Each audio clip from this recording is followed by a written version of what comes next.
Michael, Steve, great to see you today.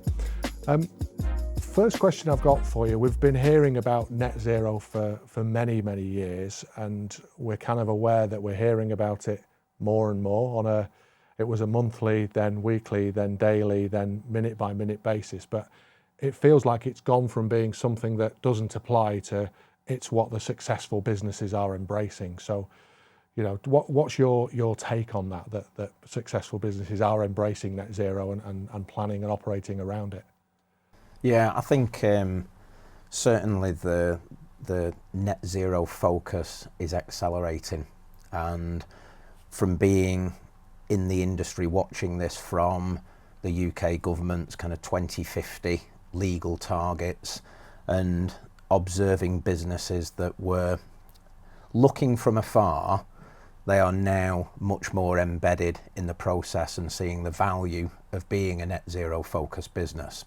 And that's both in terms of a number of aspects, but for businesses that are focused on their reputation from a brand point of view, they're looking at investment opportunities, they want to attract the best talent. Net zero now is a very real thing and providing them with a tangible outcome in terms of their focus on being a net zero trailblazer, so to speak. So essentially, if you can't answer that question effectively, not, well, we've bought a Tesla and planted some trees, if you can't show that you've got that sort of journey, what you're saying is it's off-putting to partners and potential hires. Yeah, absolutely. And I think there are many cases just within our own business portfolio where organisations have been really put on point by their supply chain, or if they are tier one suppliers to a big blue chip organisation, then the demands are very real.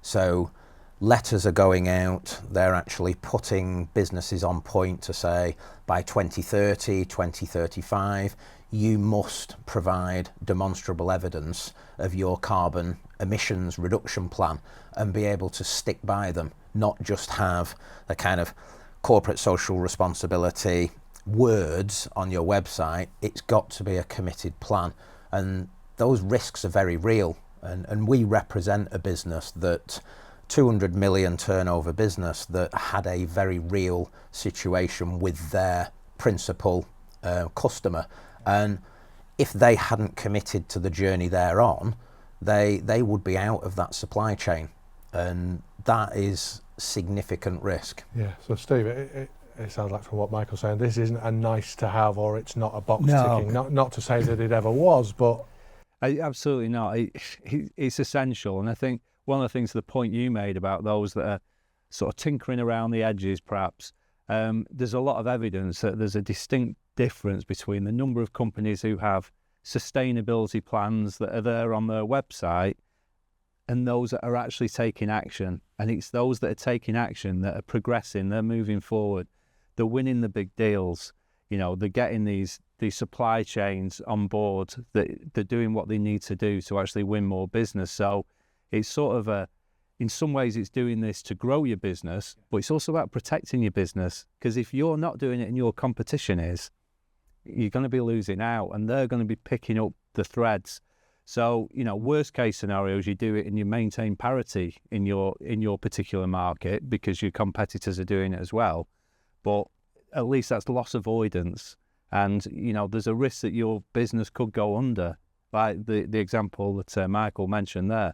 If they'd have not secured that business by doing what they needed to do, showing their sustainability plans and actually taking action, they would have lost that piece of business.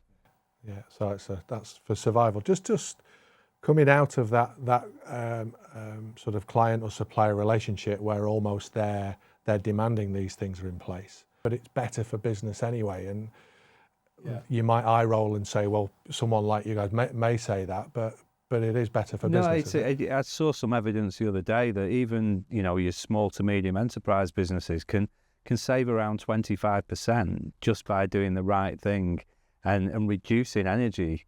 So if you save 25%, there's a lot of sectors now where energy costs are in the top 3 line items of what the cost for running the business.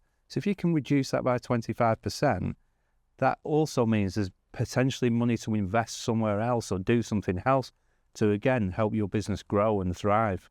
And what are, because you hear stats like that, and again, you think, well, 25% that's not to be, sniffed at. What are the barriers that you see that businesses aren't embracing it? And is it naivety? Is it, oh, it doesn't apply for us, it's only for the Googles of this world? I think there's a bit of both. So as a business, we are aiming to myth bust net zero. And I think organisations are blinkered slightly by some of the negative narrative around net zero, and it's going to be expensive to get on the journey. Yeah. But the statistics tell the story on the other side, and typically for every pound that is invested in sustainability and initiatives within a net zero strategy are paying back £4 of return. So commercially, it makes absolute full sense to have your strategy, stick to what you can achieve as a business, and then globally be part of what is a significantly growing commercial model of, certainly from a UK perspective, it's looked upon that SMEs will generate around £6 billion of export value through net zero initiatives and the market that will grow for them. So yeah, the prize is really, really large. Do you think then, guys, that almost the narrative or the perceived narrative has to switch? Hearing that actually, no, it is commercially successful to embrace this change. Oh, and by the way, you are going to be saving the planet as well. Would that be a more powerful message? Do you think that would see more businesses embracing it? Yeah, I think the bottom line is you're absolutely right. Saving the planet is super important. But some businesses, depending where they're located, the type of business they're in, they could be at risk from climate change as well. Low-lying businesses, for example, we're seeing more weather events with flooding and things like that. That's a commercial cost of businesses. That has put businesses out. So, yeah, it's really important that we do the right thing for the climate. But equally, like you say, to get people on board, actually realising that this isn't just about doing the right thing and saving the planet. This is about thriving, driving our business forward. And, if you look, the Global Economic Forum put out some figures a while back that it was basically the cost per day, and if we just take the conservative number, which is based on man-made climate change, sorry, not the cost per day, the cost per hour to the global economy is $8 million per hour. And like I say, that is a conservative number. That is what is caused by climate change. So it is super important. But like you say, I think flipping it, getting people to realise you're not just saving the planet, you're saving yourselves, you're saving your own businesses. It's better for your business, absolutely.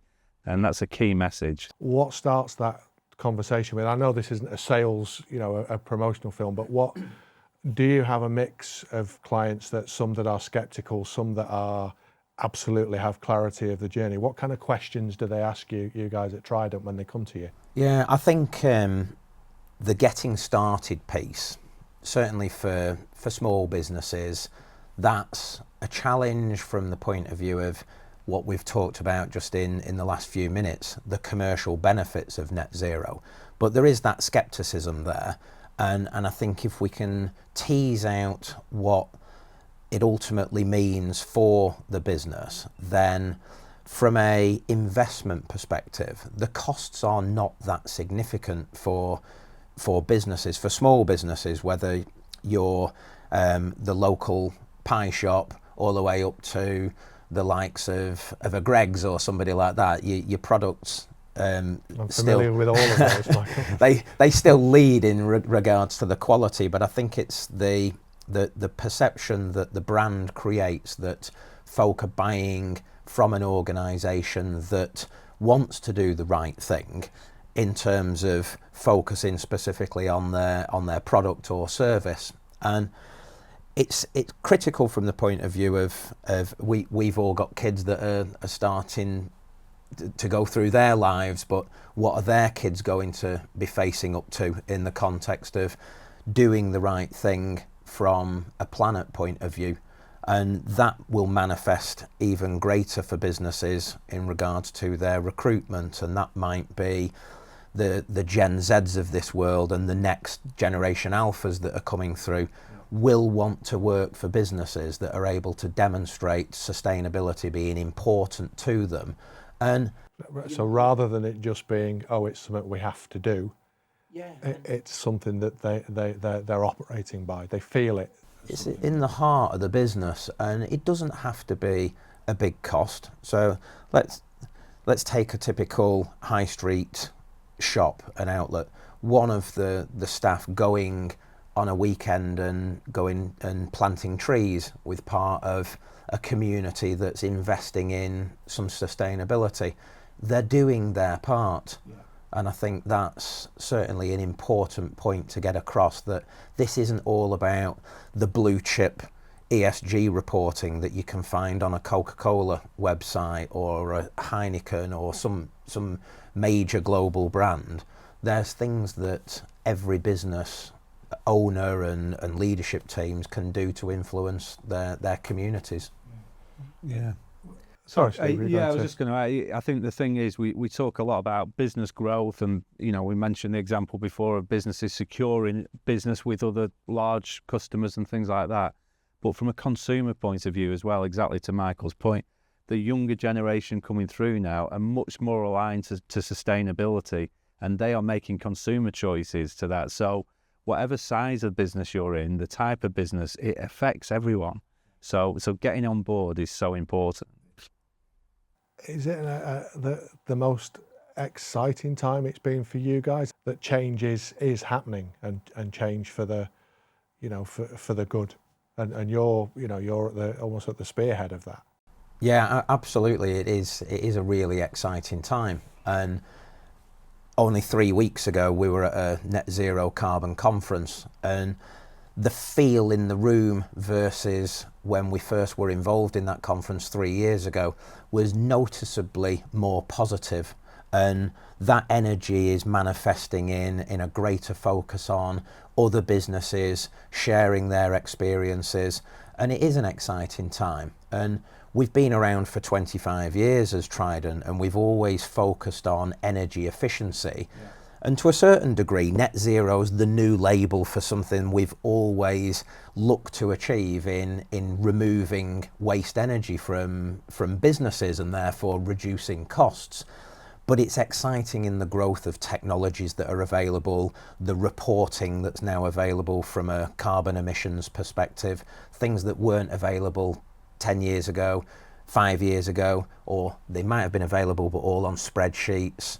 The fact that apps are available now and dashboards are available to really raise the profile of net zero and carbon emissions right up to those C-suite people. But even as a small business owner, we're all into apps like Strava and other things like that, and we're data hungry. It's really opening people's eyes that they can see true carbon emissions value in things that are accessible off your phone.